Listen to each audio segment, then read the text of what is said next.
Quiero agradecer pues esta invitación al doctor Andrés Aguirre, presidente de la Asociación de Clínicas y Hospitales, al doctor Juan Carlos Giraldo, director ejecutivo, a la junta directiva que se encuentra aquí presente.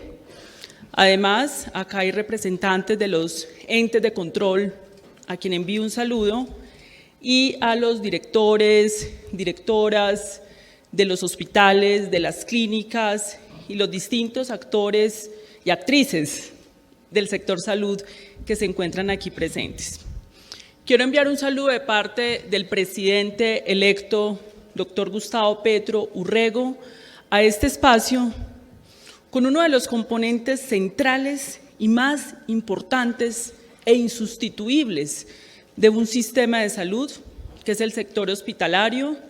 La ACHC, entre otras cosas, una agremiación que cumple 66 años, ha sido fundamental para el sistema de salud por todo el trabajo que ha realizado en una juiciosa documentación de datos a través de su revista hospitalaria, a nuestro juicio una de las revistas más prestigiosas en el sector salud, que nos ha permitido a nosotros, en un momento como sociedad civil y ahora como gobierno, tener datos para poder encarar los retos que tiene el sector.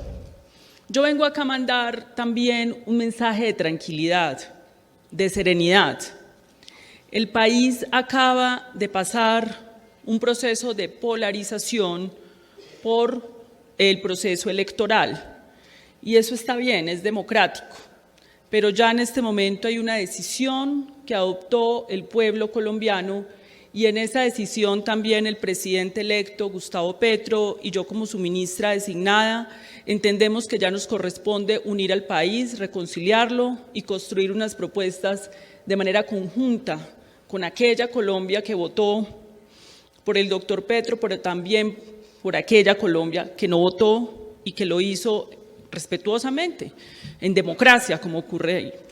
Entonces quiero que ya llegue el momento de la serenidad, para que nos podamos escuchar sin prejuicios, para que podamos conversar sin esos prejuicios que genera la emocionalidad de la polarización. Y es por eso que les voy a explicar los principales puntos del programa del presidente, que serán los retos que afrontaremos, diciendo que estos puntos los queremos conversar con ustedes para poder acotarlos como. Lo primero es que evidentemente nuestro sistema de salud tiene muchos acumulados, y uno de los acumulados más importantes es la capacidad que tienen sus hospitales, sus clínicas. Eso se demostró en la pandemia, cuando rápidamente pudieron aumentar las unidades de cuidados intensivos. Eso se demostró también con la capacidad que demostraron para el proceso de vacunación y también con los avances en innovación, ciencia y tecnología que están a cargo de los hospitales y las clínicas. Pero también tiene un capital muy importante.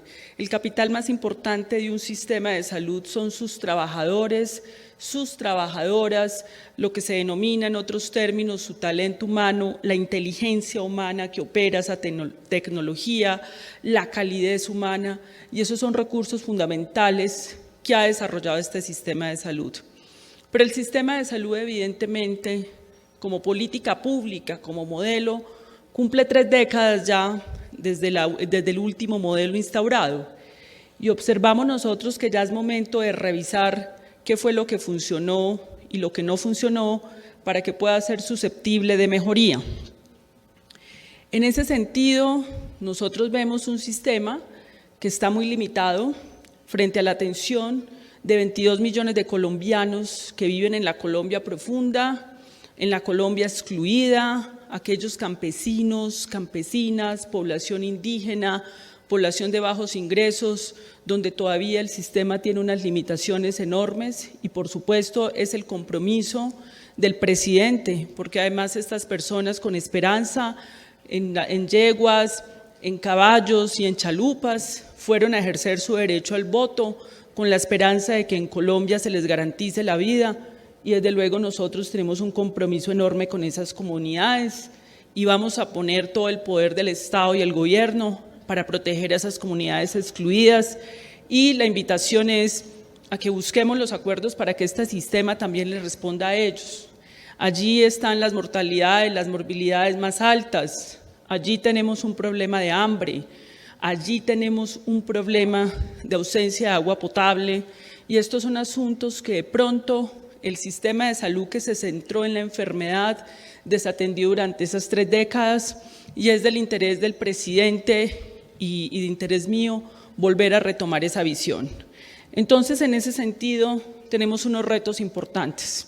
El primer reto es la generación del modelo de atención primaria en salud preventiva y predictiva. Tenemos que superar lo preventivo e ir a lo predictivo. Y lo predictivo es muy importante porque la inteligencia, la ciencia y la innovación permiten que este sistema ya pueda tener datos abiertos. Por eso ahí viene el segundo reto. Para que podamos tener un sistema de salud predictivo, necesitamos un sistema de salud con datos epidemiológicos, inclusive datos de tamizaje a nivel individual que nos permita predecir. La ciencia ya avanzó mucho en eso, para evitar enfermedades o para hacer intervenciones de política pública inteligentes. A eso nos referimos con el modelo de atención preventivo y predictivo, que contará con los equipos básicos de salud en los rincones del país para poder atender esa Colombia profunda, de acuerdo a las necesidades de la población. En el caso de La Guajira, por ejemplo, tenemos un problema de mortalidad por desnutrición que tiene que ser inaceptable en pleno siglo XXI. Debería ser un consenso en el país que no puede ser aceptable que nosotros tengamos mortalidades por desnutrición, y por supuesto que tenemos que volcar la mejor inteligencia y capacidad humana para hacer la detección de esos niños y niñas y poder poner la capacidad resolutiva al servicio de esas vidas. Tenemos en otros departamentos problemas de salud mental, de suicidio, sobre todo, yo como psiquiatra lo sé, y ahora en la pandemia, tenemos que volcarnos desde ese sistema o desde ese modelo de atención primaria en salud, hacer esa detección, esa prevención y esa predicción para que esos eventos no sucedan.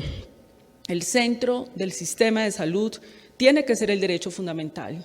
No se puede perder el foco de garantizar el derecho fundamental a la salud, y este es uno de los puntos el cual el gobierno quiere fortalecer. Pero eso va ligado al segundo elemento. El sistema no puede seguir siendo opaco. Necesitamos un sistema único de información público e integrado, que va más allá de la historia clínica, porque la historia clínica electrónica solo nos va a permitir mirar el paciente enfermo, pero es que el sistema de información tiene que ser capaz de censar al enfermo y al aliviado, porque este es el Ministerio de Salud y el sector salud, no el Ministerio de la Enfermedad. Entonces, en ese sentido, apoyados en las tecnologías de la salud de Big Data, tenemos que tener un sistema que nos permita transparencia. No puede ser posible que en este momento tengamos unas discrepancias entre las cifras en este momento que el gobierno electo está utilizando para tener una claridad sobre el sistema. Son muchas de la ACHC, varias de ellas de las organizaciones de la sociedad civil, cotejadas con otras cifras que presenta el Ministerio de Salud, pero vemos permanentemente contrastes, evidentemente, porque no tenemos un sistema de información que permita un control social, un control público de billones de recursos públicos de la salud, que son 65 billones de acuerdo al informe de la ADRES. Esos recursos, que son los recursos de la vida, que son los aportes de los trabajadores y las trabajadoras de la patria, pero además los aportes de los impuestos de los colombianos para el cuidado de la vida, no pueden estar por ahí sin control. Esos recursos tienen que ser clara su destinación. Tenemos que tener la capacidad de tener una Big Data pública. Si hoy en el país el sector financiero tiene un sistema público donde cualquier transacción es censada y reconocida, porque el sistema de salud no lo puede tener. Y no solamente de los movimientos administrativos y financieros, sino de las condiciones de salud y enfermedad de nuestra población, de nuestros niños, nuestras niñas, para que nos permita hacer las intervenciones a tiempo. Esa es una segunda propuesta que por supuesto es un reto enorme, pero que yo sé que nos va a ayudar a hacer un sistema transparente y yo estoy segura que ustedes están de acuerdo con eso, porque ustedes son instituciones transparentes que han hecho las cosas bien. Y eso es lo que nosotros queremos, que las cosas se hagan bien, de cara al interés público. El tercer elemento, que para nosotros es muy importante, tiene que ver, el sistema tiene unas deudas. Uno podría decir, pues el sistema tiene un déficit fiscal y financiero absolutamente claro, de deudas fundamentalmente con ustedes. Con el presidente hemos dicho y hemos planteado que hay que revisar la intermediación financiera y administrativa. Hay que revisar, a la luz de otros sistemas de salud en el mundo, si es necesario ese intermediario. Uno de los supuestos que tuvo el modelo de la Ley 100 cuando inició es que ese intermediario sería un asegurador. Un asegurador es quien gestiona el riesgo en salud y gestiona el riesgo financiero. Pero los hechos han demostrado que eso no pasó, porque evidentemente se han liquidado varios intermediarios y no han tenido los respaldos de reservas técnicas, de reaseguros, que permitan saldar las deudas y dejan unos daños colaterales que tienen el sistema averiado. Y también los hechos han demostrado que el riesgo en salud se lo trasladan a los prestadores y a los hospitales. Luego, fácticamente, no son aseguradores, sino intermediarios, porque la gestión del riesgo financiero, claramente, no, con las liquidaciones queda clara que no son asumidas. Y en este momento tenemos la dificultad de que tenemos 14 EPS que se encuentran en incumplimiento de indicadores financieros. Esos son datos de la Superintendencia de Salud. Eso va a ser un reto enorme sobre qué vamos a hacer allí, pero aparte de eso, cuando vamos a hacer la medición de cuántas de estas instituciones cumplen con reservas técnicas, son mucho menos, y el sistema ha adolecido crónicamente de eso. Crónicamente estamos padeciendo en cronicidad liquidaciones, hasta el punto que la preocupación que tenemos con el presidente es que si se liquidan entonces todas estas EPS e intermediarias, vamos a llegar a un oligopolio. Y los oligopolios no son la mejor forma de administración de un sistema. Eso quedó demostrado con la pandemia, con los oligopolios de las transnacionales farmacéuticas de producción de vacunas. Estos oligopolios dificultaron mucho las decisiones de los organismos multilaterales reguladores como la Organización Mundial del Comercio para tomar medidas como la liberación de las patentes de las vacunas para que se pudiera desatar una producción en todos los laboratorios del mundo y lograr vacunaciones mucho más rápidas para salvar vidas. Esto ha sido interrogado inclusive por la propia Unión Europea, con el propio gobierno de Joe Biden de los Estados Unidos, replanteando de que no era posible que frente a derechos fundamentales se crearan monopolios que son irregulables. Nosotros nos preocupa que lleguemos ya a ese punto y es por eso que con el presidente hemos considerado que el país necesita una reforma estructural al sistema de salud. Y eso no significa destruir el sistema, como se ha dicho en este país, que vamos a destruir, no. Los sistemas de salud y el sistema de salud colombiano tiene que seguir contando con las clínicas, los hospitales, con el recurso humano, con los trabajadores, los médicos, las enfermeras, los fisioterapeutas, con el pagador en términos de la transparencia, el sistema de información, pero sí tenemos que replantear este punto que crónicamente ha sido una realidad. Hemos enfrentado 2 reformas a nuestro juicio respetuoso, bastantes cosméticas a la Ley 100, que fue la 1122 y la 1438, intentando corregir estos problemas de regulación. Tenemos una sentencia de la Corte Constitucional, que es la sentencia T760, de la cual yo hago seguimiento como órgano de la sociedad civil, y no ha sido posible desde el 2008 y desde el 2011 que estos instrumentos regulatorios funcionen, y el resultado fáctico es ese déficit financiero fiscal que tiene el sistema. Yo quiero que ustedes entiendan, y ustedes lo entenderán, esto es un problema real que no podemos seguir eludiendo.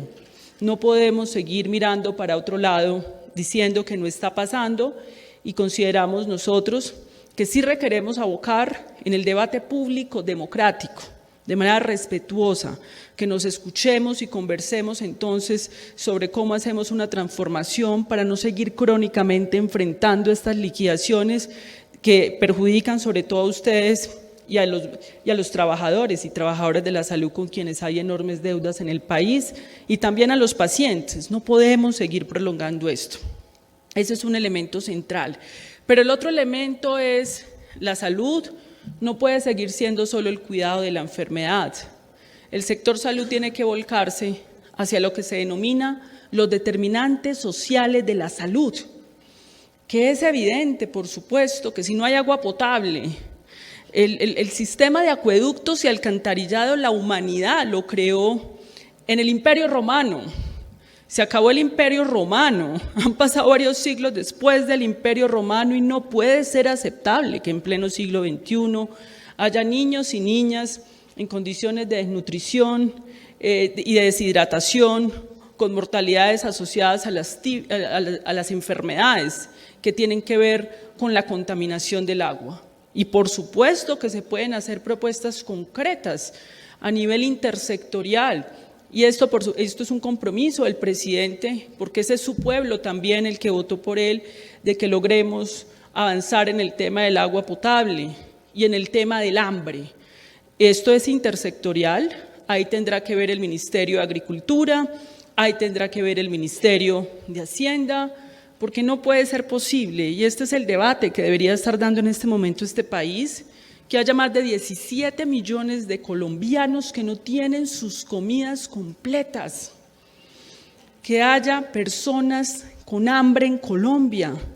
El 73% de nuestra población es vulnerable, el 43% vive en condiciones de pobreza y eso no puede ser ajeno al sistema de salud. El hambre también es un problema nuestro que tendremos que poner a consideración en las decisiones de política pública y en el gasto público que requerimos para direccionar los recursos de los impuestos de los colombianos para que se puedan resolver estos problemas. Y en quinto lugar, para nosotros es fundamental, y ahí sí queremos conversar y contar con ustedes, la dignificación de los trabajadores y las trabajadoras de la salud. El capital más importante de un sistema de salud, decía mi maestro José Félix Patiño, es el humano, la inteligencia humana. Y por supuesto que sabemos que nuestro sistema tiene el 70% de su personal de la salud en condiciones de precariedad. Entendemos también los problemas que ha generado la intermediación financiera. Por eso estamos comprometidos a solucionar el problema, a presentar propuestas para mejorar el flujo de recursos hacia los prestadores, pero requerimos también el compromiso de ustedes, señoras directoras y directores, para formalizar y dignificar. Sabemos que esto es un proceso gradual, progresivo, pero es necesario que el país avance en eso, porque es el trabajo humano, es el trabajo de ustedes, es el trabajo del cuidado de la vida el que se está jugando allí. Estos son los elementos centrales que con el presidente queremos poner a discusión del sector salud. Quiero que nos escuchen, sin prevenciones, hayan votado o no por nosotros en el proceso electoral, que estén tranquilos en que vamos a concertar los cómo, pero que también entendamos que el sistema necesita una transformación. No puede seguir igual. No podemos decir entonces que vamos a seguir dándole vueltas a la misma. El sistema tiene unos problemas que ustedes y nosotros como médicos, en el caso mío que he ejercido como psiquiatra, los conocemos y sabemos. Entonces la invitación es a eso. Hoy, por ejemplo, he estado conversando con algunos amigos y amigas de la prensa diciéndoles, venga, despolaricemos el país, reconciliemos al país, no podemos seguir generando distorsiones sobre lo que el uno o el otro dice, tenemos que escucharnos y ver realmente qué se dijo. Anecdóticamente, ahorita hablaba con el doctor Aguirre y el doctor Juan Carlos y les comentaba que pues me parecía un poco jocoso que en el momento en que se anuncia mi nombre, pues se arma un tsunami dentro del sector, pero luego dicen que se radicó una propuesta de reforma a la salud, apareció un grupo de personas oponiéndose a una reforma y nosotros no nos hemos posesionado. Y ya hay unos opositores, inclusive salieron congresistas a decir que nos iban a llamar a un debate de control político. Luego dijeron que se retiraba la reforma a la salud y que se aplazaba. Calmémonos un poco, no nos hemos posesionado. No nos hemos posesionado y todos los pasos que vayamos a dar van a ser pasos abiertos y transparentes, porque nosotros creemos en el debate público. Pero el debate público hay que darlo con altura, con tranquilidad, pensando en el país, pensando en que en todo caso todos tenemos la intención de que esto salga bien. Entonces mi llamado, ya para ir cerrando, es que los convoco a que pongamos en el centro del sistema la garantía del derecho fundamental a la salud. Ese es el objetivo del sistema. Si nos ubicamos en ese objetivo concreto de garantizar el derecho fundamental a la salud, yo sé que va a ser más fácil que nos logremos poner de acuerdo. Yo agradezco una vez más a la Asociación de Clínicas y Hospitales por esta oportunidad de poder hablarles a ustedes y espero que después del proceso de posesión, porque en este momento estamos frente a una designación, sigamos conversando, sigamos dialogando sobre los cambios que requiere nuestro sistema de salud. Muchas gracias.